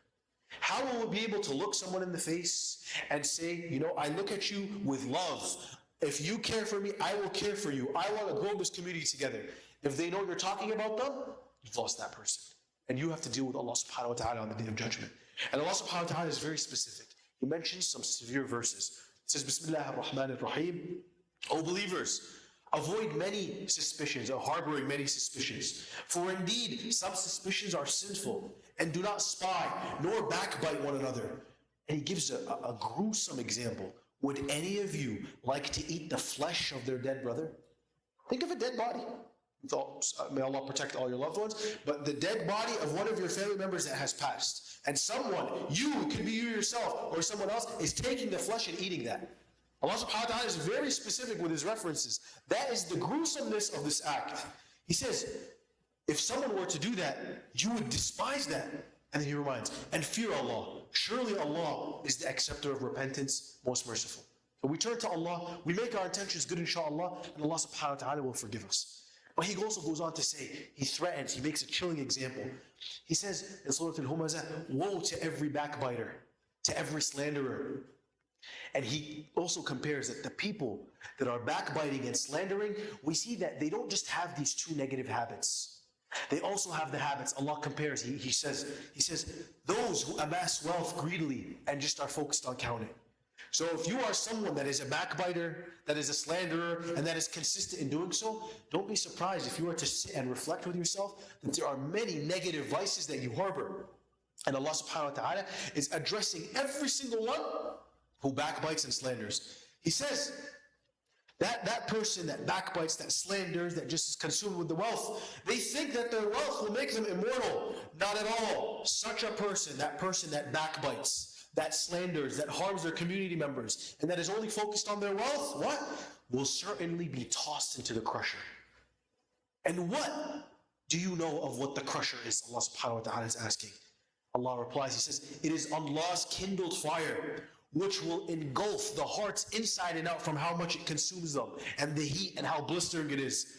Its pain will be so intense, and it shall encompass them completely, and they will be entrapped in columns as their prison in hellfire. So you think that this action of backbiting and slandering is so little, is so minute, it's just a sentence that comes out? Allah subhanahu wa ta'ala is saying, stay on this path. This is what's awaiting you. And so when we say that Allah knows what is harmful, He is saying you harming someone when you backbite them or slander them or insult them like that is so severe that this is the punishment that you deserve. But for us, it's just as easy as just decimating someone's reputation with a couple of sentences. Sallallahu ala Muhammad wa ala Muhammad.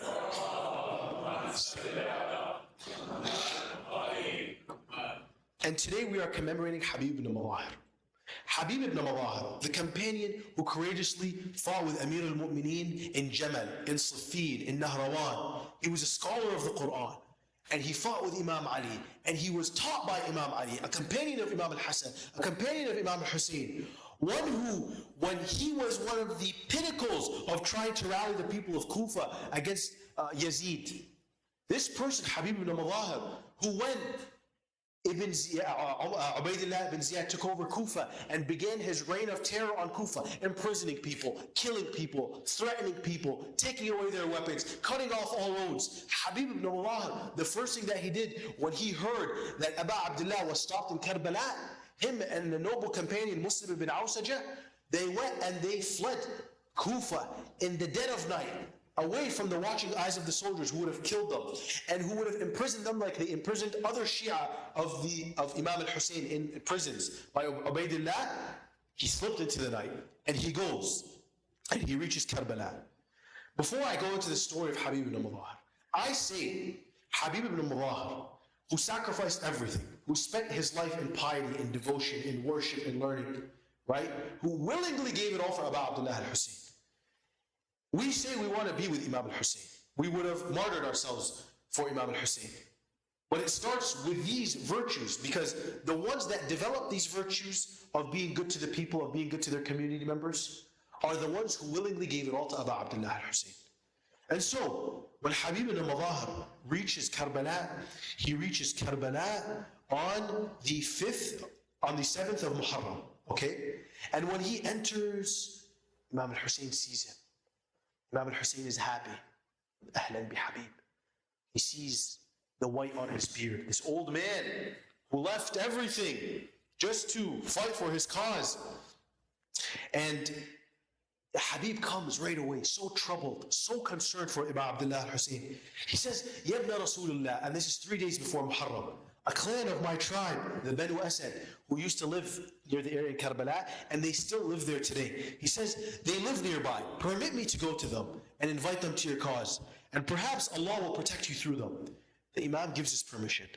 Habib disguises himself and goes to the encampment of his tribe in the dark, and he stands before them. And he delivers a powerful speech that historians narrate. I have brought to you the best news any leader can bring to his people, because Habib was respected amongst his tribe, and he was one of their leaders. I invite you to defend the son of your prophet's daughter. He is surrounded by an army, yet he is the master of the youth of paradise. Join me so that you may attain the honor of this world and the highest stations in the hereafter. 90 warriors from the Banu Asad clan rise up, willing to lay their lives down for Abu Abdullah al-Hussein. One of the people of this tribe was a hypocrite who was allied with Yazid, worldly causes. He slides away and goes, he escapes, and he informs Umar ibn Sa'd. Umar ibn Sa'd immediately dispatches 400 horsemen. And they go and they meet up with those 90 members with Habib, and they clash with them, and they tell them, if anyone crosses, we will kill them. And they stop them from going. And so Imam al-Hussein lost an additional 90 warriors who were willing to support him. And then when Habib goes back to Imam al-Hussein, knowing the fate that's following the Imam, knowing the tragedy that will occur, he comes, his heart is heavy with grief. The Imam looks at the surah of Habib. He says, وَمَا تَشَاءُونَ إِلَّا أَن يَشَاءَ اللَّهُ. The verse that shines brightly, and you do not will except that Allah wills. Brothers and sisters, put your head down. The dawn of the 10th of Muharram has arrived. The lines of the battle were drawn. Imam Hussein organized his army of only 72 men with absolute precision. He placed Zuhair ibn al-Qaid in command of the right wing, and he handed the command of the left wing into the hands of Habib ibn Mudahar, despite his advanced age. Habib charged into battle, moved through the battlefield with the ferocity of a lion. When the Umayyad army began to mock the Imam and demand his surrender, Habib shouted back, his voice echoing across the plains of Karbala, saying, by Allah, what a wretched people you are. Tomorrow you will stand before Allah, having murdered the grandson of your prophet and the pious servants who spent their nights in prostration and in remembrance of Allah. Historians go on to report that during the assaults, the enemy commander of the Kufan cavalry, Urwa ibn Qais, realized his horsemen could not break through the lines of the Imam's companions.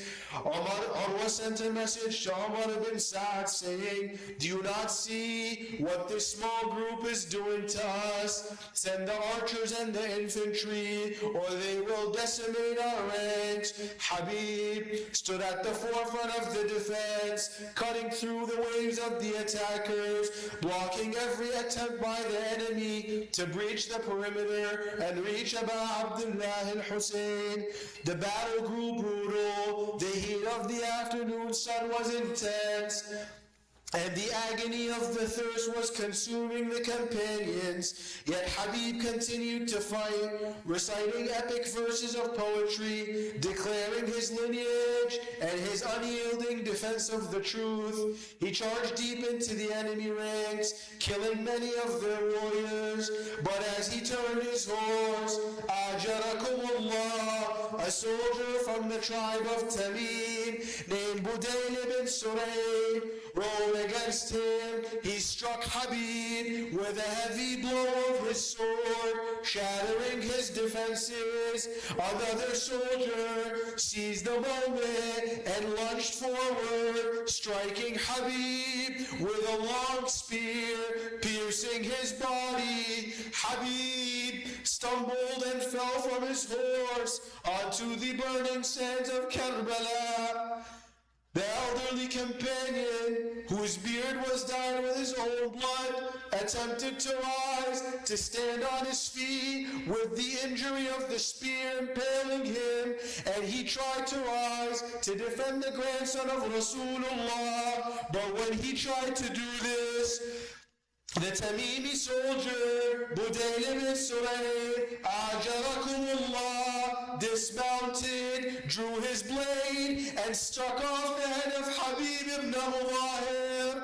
A loud shout of triumph rose from the Umayyad ranks. They had killed the commander of the left wing. They had slaughtered the companion of Amir al-Mu'mineen, who died defending his imam. When this happened, they raised Habib's head on a spear, mocking Abu Abdullah al-Hussein, mocking Amir al-Mu'mineen. Imam al-Hussein rushed to the fallen body of his companion, and he looked at the sand where Habib lay. The loss was too immense for his heart. The historians narrate that the Imam, on seeing Habib's body, felt a physical weakness break his strength. He looked at the body, shook his head in grief, and cried out, عند الله تحتسب نفسي وحماة أصحابي. To Allah, I leave the account of myself and my companions. He looked at the empty space of the left wing where Habib was supposed to be, eyes streaming with tears, and spoke his final heartbreaking eulogy. He said, لله درك يا حبيب لقد كنت فاضلا تختم القرآن في ليلة واحدة. May Allah reward you for your blood that was shed and for your noble efforts, O Habib. Indeed, you were a man of virtue who used to complete the recitation of the Quran in a single night. O lovers of Abu Abdullah al-Hussein, weep for Abu Abdullah al-Hussein. One by one, he had to stand and see companion after companion being slaughtered. Habib left his home and left everything. But I ask, O Abu Abdullah, when your children wanted water and you needed someone to go, and then Abbas was not available, and you stood and you said, Ala min nasirin yansuruni.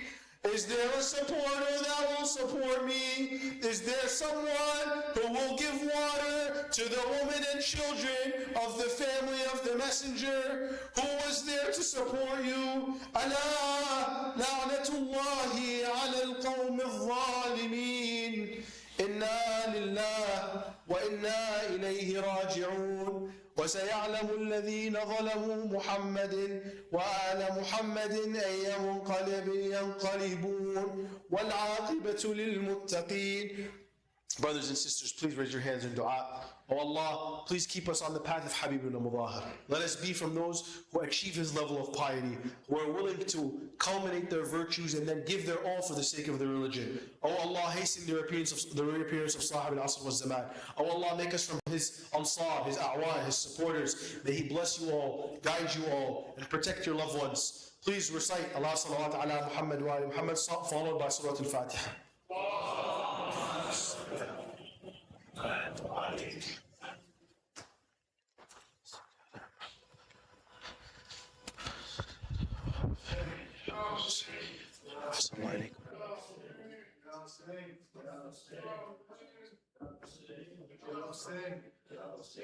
Ya Hussein.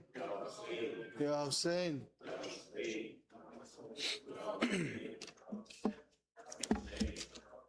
چلے آؤ کربلا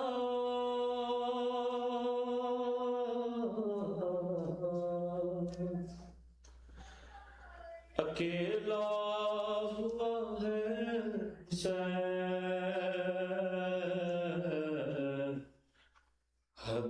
حبیب تم پر سلام حسین حبیب تم پر سلام حسین میرے حبیب اے میرے دوست اے میری آنکھوں کے چین حبیب تم پر سلام حسین رجب میں مدینے سے نکلا تھا میں محبت جس سے وہ گھر چھوڑ کر میں سہتا رہا سختیاں اے حبیب رسول خدا کا شہر چھوڑ کر چلے آؤ کربلا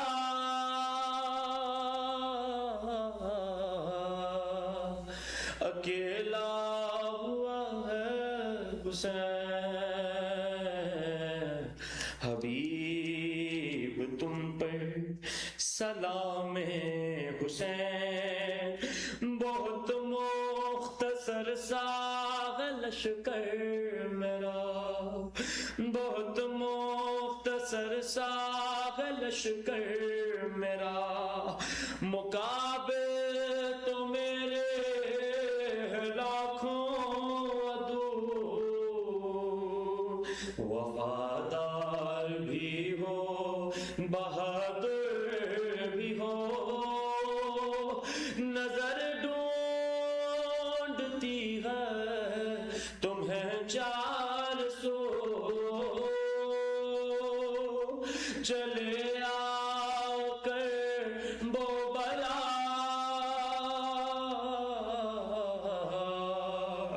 اکیلا ہوا ہے حسین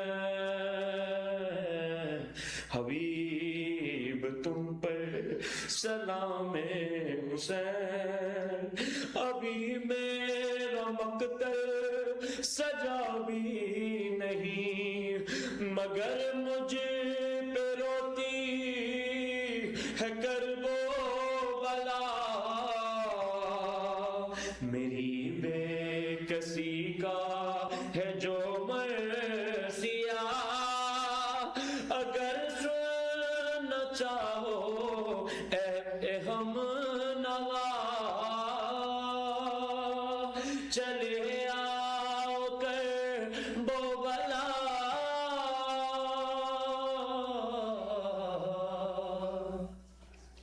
اکیلا ہوا ہے حسین میرے خون کے پیاسے ہیں یہ لشکر میرے خون کے پیاسے ہیں یہ لشکر میرے قتل کی ہے یہ تیاریاں لینوں کی تیغیں بھی ہے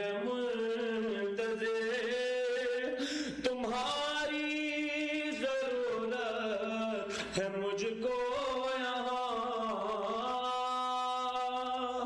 چلے آؤ کربلا اکیلا ہوا ہے حسین حبیب تم پر سلام حسین جب شام و صغر فاطمہ زہرا تجھے روئے عباس تیرا حق ہے زمانہ تجھے روئے عباس تیرا حق ہے زمانہ تجھے روئے جب شام و صبح فاطمہ زہرا تجھے روئے عباس تیرا حق ہے زمانہ تجھے روئے عباس تیرا حق ہے زمانہ تجھے روئے دلداری یہ پہلے پہ ستمگار کھڑا ہے دلداری یہ پہلے پہ ستمگار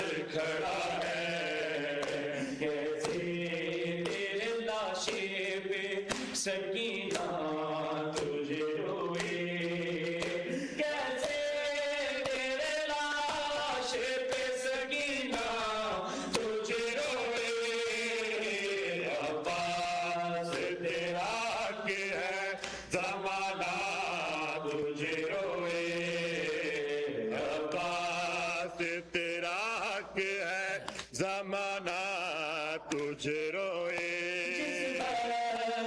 اٹھایا نہ گیا لاشا جوان کا جس وقت اٹھایا نہ گیا لاشا جوان کا شیر اس گھڑی اکبر سے زیادہ تجھے روئے شیر اس گھڑی اکبر سے زیادہ تجھے روئے عباس تیرا حق ہے زمانہ تجھے روئے جب شام و سحر فاطمہ زہرا تجھے روئے جب شام و سحر فاطمہ زہرا تجھے روئے عباس تیرا حق ہے زمانہ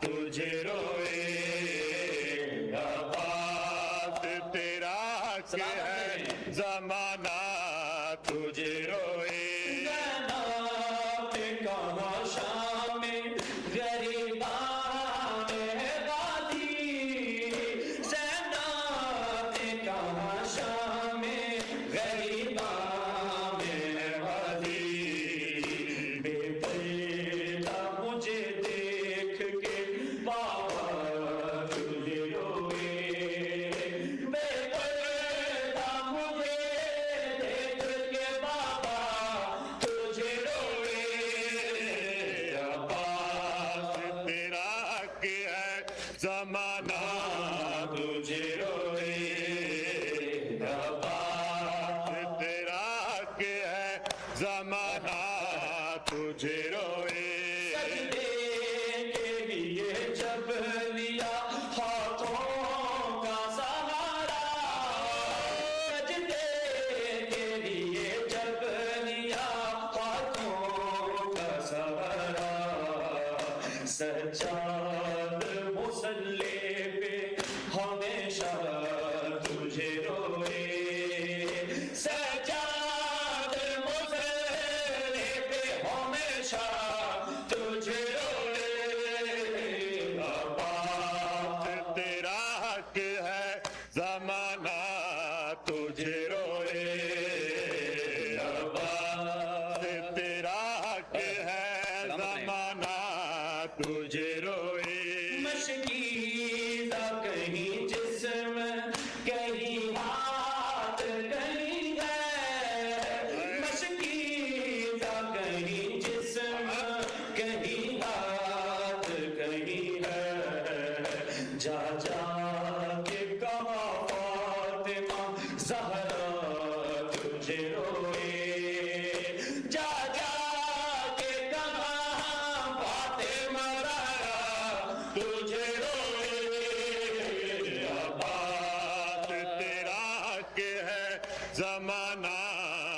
تجھے روئے عباس، تیرا حق ہے زمانہ تجھے روئے. جب کہ زینب دربار میں گئی تھی، تاری نمازیوں سے محفل سجی ہوئی تھی.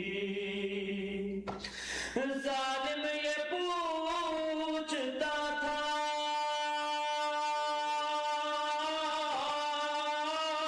ہائے ہائے غازی تیرا کہاں ہے،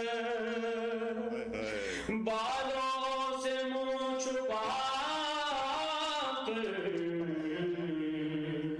زینب یہ کہہ رہی تھی عباس عباس عباس عباس عباس عباس. اس وقت جب کہ زینب دربار میں گئی تھی، قاری نمازیوں سے محفل سجی ہوئی تھی. ظالم یہ پوچھتا تھا غازی تیرا کہاں ہے، بالوں سے منہ چھپا کر زینب یہ کہہ رہی تھی عباس عباس عباس عباس عباس. بیٹا ہے تو ولی کا، بیٹا ہے تو ولی کا، زہرا کی تو دعا ہے، شبیر تیرا ام البنین ماں ہے. دولت و چرن میں حیدر سے نہ جدا ہے، تا حشر تجھ سے قائم دنیا میں بس وفا ہے. عباس مرحبا سلام علیکم.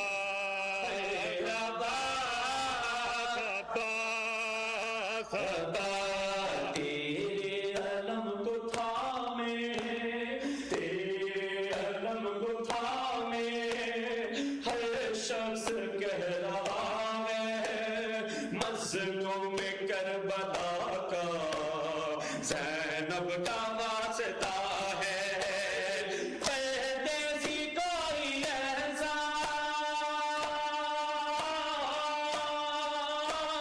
پردیسی کوئی ایسا پردیس میں نہ اجڑے، صدقے میں اس کے جس کا دربار لٹ گیا ہے. عباس عباس عباس عباس عباس. رسائل اشتیاق بلا نهایة إلى من ساكن بكل الخلايا، يلتجري شراييني ترى الفرق تزيني.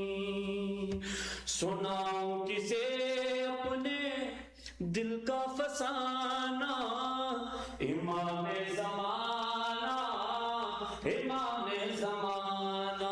مل کے پڑھیں میرے ساتھ. امام زمانہ امام زمانہ امام زمانہ امام زمانہ. ماشاء اللہ بہت سے بلند.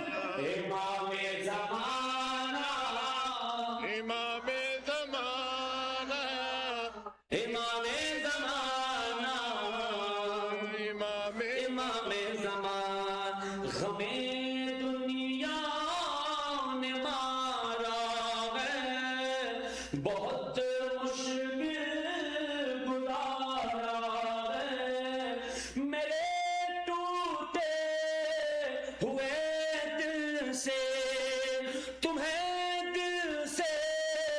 پکارا ہے درد میں اپنے کوئی جیسے دوا پاتا ہے کربلا والوں پہ روتا ہوں تو چین آتا ہے مجھے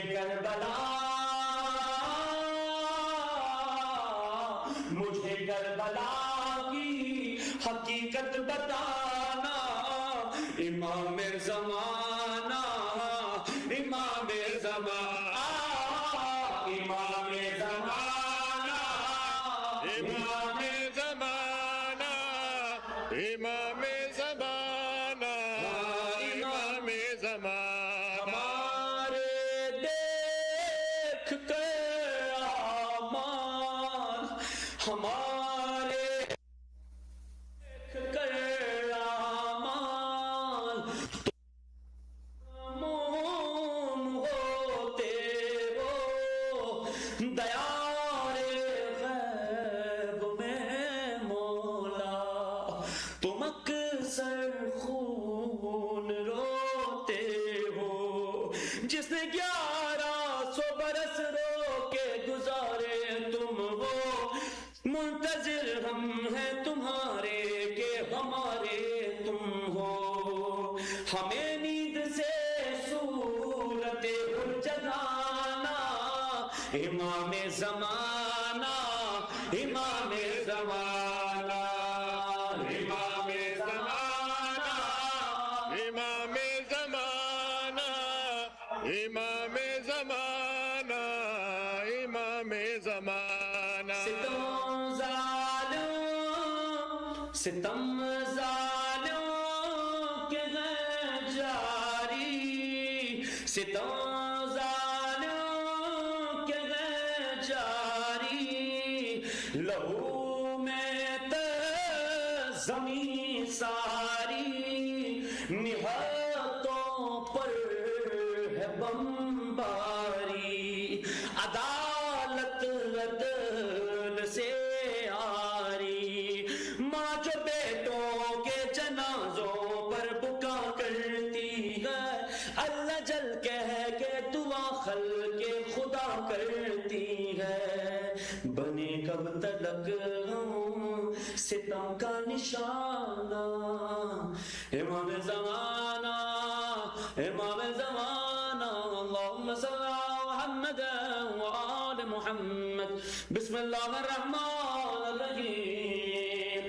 اللہم کن لولیک حجت ابن الحسن صلواتک علیہ وعلا فی حاضر ماشاءاللہ وفی کل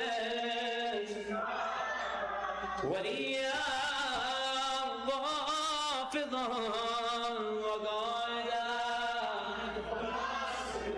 ودلیلا وعینا حتی تسکنه أرضك وتمتعه فيها طويلا السلام عليك يا رسول الله السلام عليك يا نبي الله السلام عليك يا أمير المؤمنين سيد المرسلين السلام عليك يا فاطمة الزهراء سيدة النساء العالمين السلام عليك يا حسن المصطفى السلام عليك يا أبا عبد الله الحسين وعلى أولاد الحسين وعلى أصحاب الحسين خصوصا سيدنا مولاي أبا الفضل عباس بن أمير المؤمنين واغفر زينب أم كلثوم بنت السكينة جميعا ورحمة الله وبركاته السلام عليك يا غريب الغرباء السلام عليك يا معين الضعفاء والفقراء السلطان أبا الحسن علي بن موسى الرضا من شملنا وشمل والدنا في يوم الجزاء السلام عليكم ورحمة الله وبركاته السلام عليك يا صاحب الاسم والزمان سيدي الأعمال يا إمامنا وإمام الناس والجان أجل الله تعالى فرجك وسهل الله تعالى مخرجك مظلوما السلام عليكم ورحمة الله وبركاته